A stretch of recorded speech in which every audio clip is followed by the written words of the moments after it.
morning, dear student. Today we will do geography, chapter number 1, resource and development. So now let's start our chapter. First, we have to know what is resource. Resources, all materials available in our environment which satisfy our need are called as a resource. तो जो भी material हमारे environment में मतलब कि हमारे आसपास के वातावरण में अवेलेबल है और उसका उपयोग करके हम अपनी नीड्स के लिए उसका उपयोग करते हैं, वह सेटिस्फाई होते हैं, तो उसे हम क्या कहते हैं? Resource. Okay. All the resource have a some value. Value means worth. Some resource have economic value and some do not. But both are important and satisfy human needs.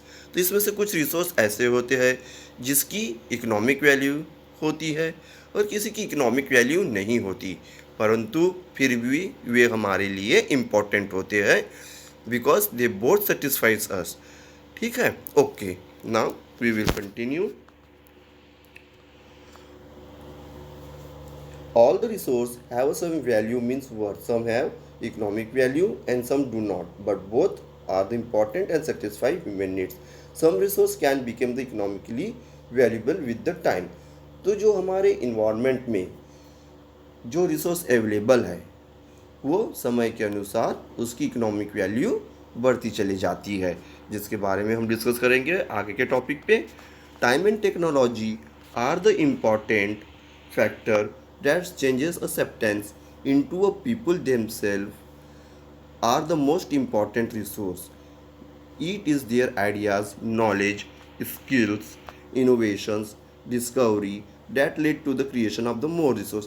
तो देखिए, टाइम एंड टेक्नोलॉजी ऐसी चीज़ें हैं जो मनुष्य इन दोनों का उपयोग करके क्या करता है, अपने आसपास के इन्वायरमेंट में जो रिसोर्स उनके लिए अवेलेबल है उसको अपनी इच्छा अनुसार या अपनी ज़रूरत के अनुसार मॉडिफाई करके यूज़ करता है. Okay. So now resource, how many types of resource are there? The types of resources are categorized into natural, man made and human. तो हम जो रिसोर्सेज है उसे हम 3 पार्ट्स में डिवाइड करते हैं. एक होता है नेचर, दूसरा मैन मेड या मैन मेड भी कहते हैं, and third one is human. तो नेचुरल रिसोर्स क्या है? Are those resources that drawn from a nature and are used without much modification. Example air, water, soil, mineral are the natural resource. तो natural resources they are gift to us. Nature के द्वारा हमको मिला gift है, जिसमें हम ज़्यादा changes ना करके हम अपने यूज़ या अपने उपयोग के लिए ला सकते हैं. जैसे सॉइल है, उसमें हम ज़्यादा चेंजेस नहीं कर सकते. एयर, वाटर, ये ऐसे नेचुरल चीज़ेस है, जिस रिसोर्सेस है जिसे हम ज़्यादा मॉडिफाई नहीं कर सकते. Okay. Natural resources are classified into the different group depending upon their level of development and use, origin, renewability and distribution. तो देखिए, आगे ये नेचुरल रिसोर्सेज को हम फिर डिवाइड करते हैं ग्रुप्स में, उनके डेवलपमेंट के अनुसार, उनके यूज़ के अनुसार, उनके इकोनॉमिक के अनुसार और उनके डिस्ट्रीब्यूशन के अनुसार. So now let's study on the basis of the level of their development and use. तो हम नेचुरल रिसोर्सेज के उनके डेवलपमेंट और यूज़ के अनुसार इस टॉपिक में पहले स्टडी करते हैं. Natural resources can be classified into actual resources and potential resources. तो ये देखिए, इसके डेवलपमेंट और यूज़ के अनुसार हमने क्या किया, नेचुरल रिसोर्सेज को एक एक्चुअल रिसोर्स में पार्ट में डिवाइड किया और एक पोटेंशियल रिसोर्स. तो अब एक्चुअल और पोटेंशियल रिसोर्स क्या है? तो actual resources those resources whose quality is known. तो एक्चुअल रिसोर्सेज वो होती है जिसकी क्वालिटी हमको या क्वांटिटी हमको मालूम रहती है. अब हम पोटेंशियल की बात करते हैं तो इसका जस्ट अपोजिट होता है. Those resources whose entire quantity में नॉट बी नोन, जिसकी एंटायर क्वांटिटी हमको मालूम नहीं रहती. क्वांटिटी मतलब हम यहाँ पे उसकी उपलब्धता की बात करते हैं. ठीक है. These resources are being used in the present. तो जो एक्चुअल है वो प्रेजेंट में यूज़ होता है। जो एक्चुअल रिसोर्सेस होते हैं वो प्रेजेंट में यूज़ होता है, प्रेजेंट मतलब एट द टाइम। और हम पोटेंशियल की बात करते हैं तो this are not being used at the present and could be used in the future. तो जो पोटेंशियल होते हैं उसमें ये है कि वो एट प्रेजेंट में ना यूज़ हो, कि वो फ्यूचर के लिए, हम ये कह सकते हैं फ्यूचर में उनका उपयोग हो सकता है या किया जा सकता है। अगर हम एक्चुअल रिसोर्स के एग्जांपल की बात करते तो coal of Germany, petroleum in the South Asia. और अगर हम पोटेंशियल इसकी बात करते हैं तो वो आता है यूरेनियम इन लद्दाख। यूरेनियम, जैसे यूरेनियम का उपयोग एट प्रेजेंट में ना हो कि फ्यूचर के लिए किया जा सकता है, जो हमारे लद्दाख एरिया में मिलता है। और ठीक है, वैसे ही एक्चुअल जो होता है उसका तुरंत या एट प्रेजेंट उपयोग किया जाता है। जैसे इसमें आपका एग्जांपल दिया गया है टेबल में, आप देख सकते हैं coal of Germany, petroleum of West Asia. Now on the basis of origin, अब हम बात करते हैं नेचुरल रिसोर्सेज के ओरिजिन के अनुसार। Again it divided into the two parts, one is the biotic and another is the abiotic. तो now what is the biotic and abiotic? तो let's we see the biotic. तो हम सबसे पहले biotic देखते हैं। It include all the living thing. तो biotic factor में सभी लिविंग ऑर्गेनिज्म आ जाते हैं, स्मॉल माइक्रो वायरस से बैक्टीरिया से लेकर मैमल तक के, फॉर एग्जाम्पल प्लांट्स, एनिमल्स। अब एबायोटिक रिसोर्स में आ जाते हैं, it include all the non living जो जिंदा नहीं है या जो हमारी तरह सांस या यहाँ से वहाँ मूव नहीं कर पाते। तो example soil, rocks, minerals. Okay, अब हम इसके बाद थर्ड कैटेगरी में यहाँ पढ़ते हैं on the basis of the renewability. मतलब कि on the basis of renewability मतलब कि जिनको दोबारा उपयोग के लायक बनाया जा सकता है या उनका दोबारा से रिसाइकल करके उपयोग में लाया जा सकने वाला रिसोर्स। तो इसमें हम देखते हैं रिन्यूएबिलिटी में those which can be get renewed और replenished quickly are called renewable. तो वो रिसोर्स जो बहुत जल्दी रिप्लेस्ड या रिन्यू किए जा सकते हैं। They are also called the inexhaustible. तो ये कभी समाप्त नहीं होते। और इन नॉन रिन्यूएबल में आ जाता है those which have a limited stock. तो जिनका एक लिमिटेड स्टॉक होता है, once the stocks are exhausted it may take the thousands of year to be renewed. और इनके साथ ये होता है, ये नॉन रिन्यूएबल मतलब जो जल्दी से रिन्यू नहीं किया जा सकता। एक बार अगर वे ख़त्म हो जाते हैं तो दोबारा रिन्यू होने के लिए इनको हज़ारों साल का समय लगता है। फॉर द एग्जांपल यहाँ पे हम देखते हैं सोलर विंड एनर्जी, ठीक है। और यहाँ के लिए है अपने पास नॉन रिन्यूएबल में कोल, पेट्रोल, है ना, जिसलिए बोलते हैं कि आप अगर आपकी गाड़ी रेड सिग्नल पे खड़ी है तो उसे बंद कर दिया करिए। क्यों? पेट्रोल जो है वो हमारे लिए वैल्यूएबल है, क्योंकि अगर एक बार ये ख़त्म हो जाएगा तो इसे बनने में हज़ारों साल का समय लगता है। That's why. Okay,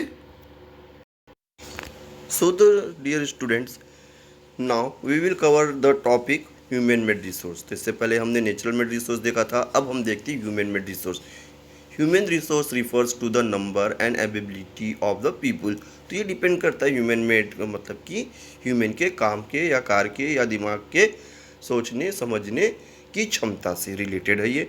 the resource which are created from the natural resources by the human resources. तो देखिए, the resource which are created from the natural resources by the human resources by the human beings to produce useful product. तो अगर nature के द्वारा जो resource हमारे पास है तो ह्यूमन उसका यूज़ करता है, टाइम, टेक्नोलॉजी और अपना माइंड का यूज़ करके उसे अपने लायक उपयोगी बनाता है। तो it is known as the human made resource like road, machineries, vehicles. Okay, technology is also the human made resource. Technology जो आप मोबाइल गैजेट्स चलाते हैं या जो हमारे पास वीडियो गेम्स अवेलेबल है, ये सब जो है वो टेक्नोलॉजी में आता है। टेक्नोलॉजी किसने क्रिएट की है? ह्यूमंस ने। अब ह्यूमन रिसोर्स क्या होता है? Human resource refers to the number and ability of the people. People can make the best. तो देखिए, human resource refer to number and ability. Ability मतलब कार्य करने की क्षमता, इंसान की सोचने की ताकत, जिसका उपयोग वो करता है नेचर में जो अवेलेबल रिसोर्स है उसको अपने उपयोग के लिए करता है, उसमें चेंजेस करता है, मॉडिफाई करता है, ठीक है। People can make the best use of the nature. अगर ये हम इस प्रकार के अगर दिमाग का अपने उपयोग नहीं करेंगे तो नेचर में जो हमारे पास रिसोर्स अवेलेबल है उसका हम सही तरीके से उपयोग नहीं कर पाएंगे या यूज़ नहीं कर पाएंगे। तो it is known as a human resources. Okay. Now, the dear students, the question arises about the conserving the resources. Why it is important to conserve the resource? We know that the human use its ability, its mind to modify the natural resources to make the useful for us. हमको मालूम है कि इंसान अपना दिमाग लगाता है, अपने दिमाग की ताकत का उपयोग करता है और नेचर में अवेलेबल सभी रिसोर्स को अपने उपयोग के लायक बनाने की कोशिश करता है. परंतु हमें एक चीज़ और ध्यान रखना पड़ेगा कि हम इस प्रकार से यूज़ कर रहे कि जो नेचुरल रिसोर्स हमारे पास अवेलेबल है वो भविष्य के लिए भी हमारे पास कुछ बचा रहे. ऐसा ना हो कि हम प्रेजेंट में ही सब खत्म कर दें, है ना. तो हम इसके बारे में भी चर्चा करते हैं. Now let's we start our this topic. Conservation of the resource refers to using the natural resource carefully so that they could be renewed and continue to be used in the future. तो यहाँ देखिए बात क्या किया जा रहा है कि we should conserve our nature resource. तो हमें अपने नेचुरल रिसोर्स को कंजर्व करके रखना है, उसे प्रोटेक्ट करके रखना है या उसे बचा कर रखना है. और we have to use in a such a manner that it can be used in a future. या तो इस प्रकार से उपयोग करें कि हम उसे दोबारा रिसाइकल करके फ्यूचर में उपयोग के लायक बना पाए. Okay. Sustainable use of resource refers to be a carefully utilizing resource and balancing the needs of the resource and also conserve them for the future generation. तो सस्टेनेबल मतलब कि अपने सही तरीके से उसका उपयोग करें नेचुरल रिसोर्सेज का, ठीक है, और उसको प्रेजेंट में यूज़ करते हुए आने वाले समय या भविष्य के लिए भी उसे बचाकर रखना हमारा फर्ज है. It is our duty to ensure that all the uses of the renewable resources are sustainable. तो इस प्रकार हम देखते हैं कि हमारा काम है या ड्यूटी है कि रिसोर्सेज जो हमारे पास लिमिटेड में अवेलेबल है नेचर द्वारा दिया गया तो उसका सही तरीके से इस्तेमाल करें. The diversity of the life on the earth should be conserved.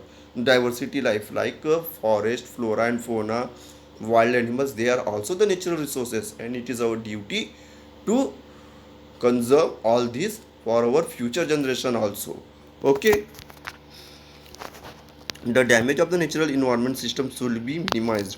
So देखिए स्टूडेंट्स, यहाँ पे हम एक बात करते हैं कि the damage of natural environment. तो यहाँ जैसे मैंने बताया इंसान अपना दिमागी प्रयोग करते हुए हर नेचुरल रिसोर्सेज को वो अपने लायक यूज़फुल बना रहा है, ठीक है, इट इज़ गुड. लेकिन साथ में हम ये भी देखते हैं कि वो नेचुरल रिसोर्स को मॉडिफाई करने के इसमें बहुत से नेचर को वो क्या कर रहा है, बर्बाद कर रहा है. फॉर द एग्ज़ाम्पल हम क्या कर रहे हैं अभी, न्यू टेक्नोलॉजी और मशीन्स यूज़ करके नदियों पे डैम क्रिएट कर रहे हैं या पहाड़ों पे रास्ते बना रहे हैं. उनको डायनामाइट से बड़े बड़े पहाड़ों को तोड़ा जा रहा है, जिससे क्या इफ़ेक्ट होता है, क्लाइमेटिक चेंज आता है. या ये कहना चाहिए इन सब का बैड इफेक्ट होता है कि लैंडस्लाइड हो जाते हैं, पहाड़ों से बड़े बड़े पत्थर, या भूकंप अर्थक्वेक होती है.